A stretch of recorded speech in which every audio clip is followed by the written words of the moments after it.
this video, we're going to learn how to use native random sampling in ClickHouse. This lets us execute a query on a random fraction or sample of the data. Let's launch ClickHouse and see how to do it. So we're going to be using the UK price paid dataset, and you can see here the schema. We can also do a count on the dataset, and we can see we've got just over 30 million rows. And let's just do a query against the table to see one row. So you can see there we've got the price, date, and various metadata about a property sale. Now let's say we want to run aggregate queries on a sample of this data, because running those queries across the entire dataset isn't fast enough. We need to specify a sample key when we create our table. A sample key is an expression that determines which rows get included when you sample your data. So the key should be an unsigned integer like a hash, have high cardinality, and distribute evenly across its range. One such function is SIP hash 64, which is a cryptographic hash function that returns a 64-bit value. So in this query here, we're going to return postcode 1, postcode 2. We're then going to do SIP hash 64 on both of those columns, and then we'll count how many records we get back, and you can see we get the results here. We can see how well this function distributes values across its range with this query here. So we've got 10 buckets, and each should have around 10% of the values. And that is indeed the case. So some are a little above 10% and some are slightly below. There are more than 1 million combinations of postcode 1 and 2, which is enough to let the hash function do its job of distributing our data evenly. If we try it now with county, you see it doesn't work so well this time. So some buckets have 18% and some have 4%. And there are actually only around 130 counties, and ones like Greater London or Greater Manchester account for a lot of the sales. So whichever bucket those fall into will be heavily skewed. Next, we're going to create a UK price paid sample table. So this has exactly the same schema as before. We're going to add our sample by key, so SIP hash 64 on postcode 1 and postcode 2. We need to have the sample by key as part of our primary key, which is the order by key in this case.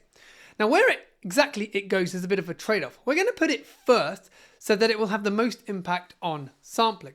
And once we've done that, we're going to insert the data into our sample table. Now we're going to write a query to see how many rows come back when we're sampling and when we're not sampling. So the first bit of our query is going to be just against the raw table. Then we're going to select a fraction of the data, and that's going to be using sample 0.1. And what that's going to do is it's going to take the first 10% of the hash value range. So effectively it's going to do SIP hash 64, postcode 1, postcode 2 is less than 2 to the power of 64, so that's our maximum value, times 0.1. And then we're going to do a sample of number of rows. So this time sample 100,000, so it samples at least 100,000 rows. And this time what it's going to do is we're going to have a threshold of 100,000 divided by the estimated table rows times 2 to the power of 64, and then it's going to check SIP hash 64, postcode 1, postcode 2 is less than that threshold. And remember that regardless of using ratio or hard-coded value, the hash is first in our primary index, so ClickHouse can quickly skip granules if it sees that the granules hash is above the threshold.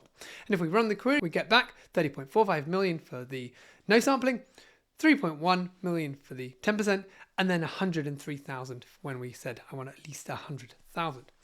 We also have a virtual column called underscore sample factor, which tells us how many rows from the full dataset does this one sampled row represent. So if we add it to each of those queries, you see for no sampling it's 1, for 10% it's 10, and then for 100,000 it's 304 rows.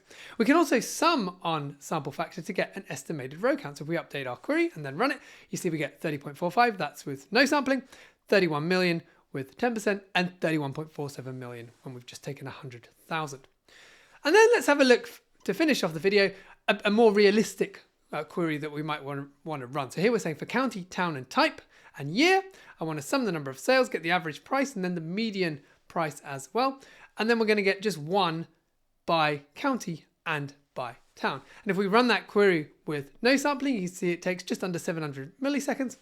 And if we then put in sample 10%, it's now down to about 160 milliseconds. So remember that was coming from 700 down to 160. And if we put the two side by side, we can see sales is a little bit higher on the sample. The average price is also a bit higher across the board. Interestingly, on the median for London, it's actually got it spot on.